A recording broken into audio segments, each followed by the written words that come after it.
This is Mike with Wichita Falls Reptile Rescue, and the latest rehab case that I got in delivered to me last night is a female ornate box turtle, and this poor girl was the victim of, in my best guess, an attack from a domestic dog, and she got mauled on, and her carapace has been fractured there from the dog chewing on her. And she has one piece of her shell here which is still hanging on by the connective tissue, but she's lost some of it. Some of the bone there is missing, and the viscera, which is all the musculature and connective tissue is showing. And but best I can tell, there's no puncture into the body cavity, which would expose her internal organs, so that's good news, because right underneath here would be her lung, and so best I can tell, there's no puncture there, and that's good news for her. The wound would be much more complicated if her body cavity were exposed. So right now we've just got the viscera and muscle tissue and whatnot showing, and we just need to mitigate the chances for bone infection here. That's the most important thing, because the shell is living bone, and if this isn't debrided well enough, the debris removed and disinfected really well and then protected, then if she gets a bone infection, anything that gets into your bone marrow will eventually make it to the bloodstream, and then from there it spreads to all your other organs, your brain and heart and everything else, and you'll get sepsis and eventually die of organ failure if it's not treated. So, but she has had several rounds now of local anesthetic, so her pain is being managed.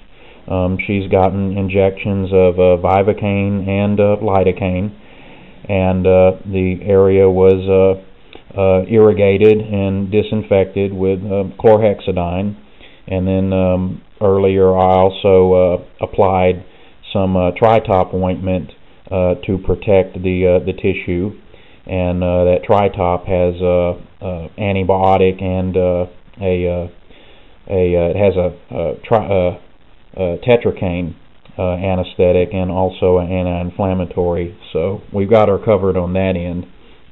But her chances for survival are actually pretty good. She's, as long as she doesn't get an infection from this, she'll live.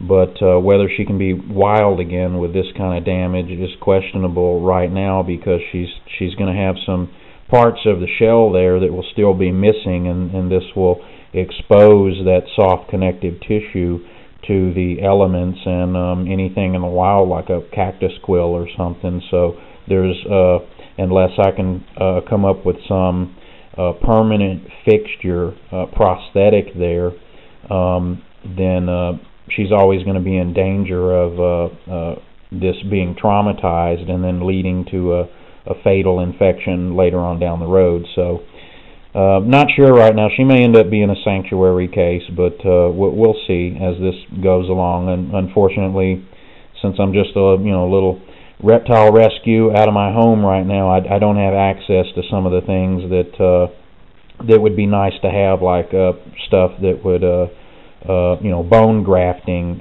matrix and things like that would maybe help fill all that in. That's the sort of thing I don't really have access to those sorts of things, just because of cost. But I wanted to illustrate mainly with this video how I pretty well come to the conclusion this is an attack from a domestic canine in my assessment. And most of the injured box turtles that I get during the year, during the spring and summer, are from they're victims of car strikes, and those are fairly easy to tell if you don't find them right near the road. Well, they usually present with a fractured carapace on top, but also if the turtle has been struck by a car, then the compression, the turtle being shoved down into the road surface by the car, will almost always result in trauma to the plastron here on the bottom. So you'll see gouges and fractures, and typically you'll also see where the fracture in the bridge here, where the carapace and the plastron meet. This area here is called the bridge, and the bridge will more often than not show a fracture there because of the turtle shell being compressed, and in that manner when it's run over, all the stress sort of focuses right there on the bridge, and they'll end up with a fractured bridge as well. And I'm not seeing any of that sort of trauma, so the next most likely explanation for the damage that she sustained would be a domestic canine, or well, the most likely explanation would be a predator. But raccoons will get a hold of these turtles in the wild. But what a predator like a raccoon or a coyote, if they would have gotten a hold of her, they would have just chewed her up and ate her, and she would have limbs missing, or she would be, if she was still alive, she'd be horribly mauled. And I've seen some of those cases where you have a raccoon gets a hold of a turtle, but the turtle somehow managed to get away. But normally they're missing a limb or two, or part of one. But in this case, what happened is she's got this a couple of areas here that look like canine incisors that may have fractured that her shell, and she doesn't have the trauma to the other areas of the shell that she would if she were run over, and she doesn't have the small little teeth marks and missing parts of her limb like would be the case if she was victim of a wild predator. So to me, this just looks like somebody's dog out in the backyard. Saw a turtle walking around and scooped the turtle up in its mouth, and the dog trotted over, and probably laid down in the backyard somewhere and chewed on her for a while until it broke her shell. And that's what this looks like in this case. And I've seen them hit by lawnmowers and all sorts of stuff, hit by cars, chewed on by dogs before, and this injury is highly indicative of a domestic canine.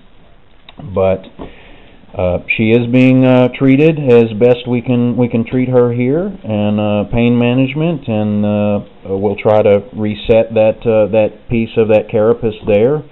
And if it's still got good blood flow through the connective tissue that's holding it on, then it will rebond with the rest of the carapace, and so that'll aid greatly. But right now, all I can say is she has very good chances of survival, and wild again is an open question.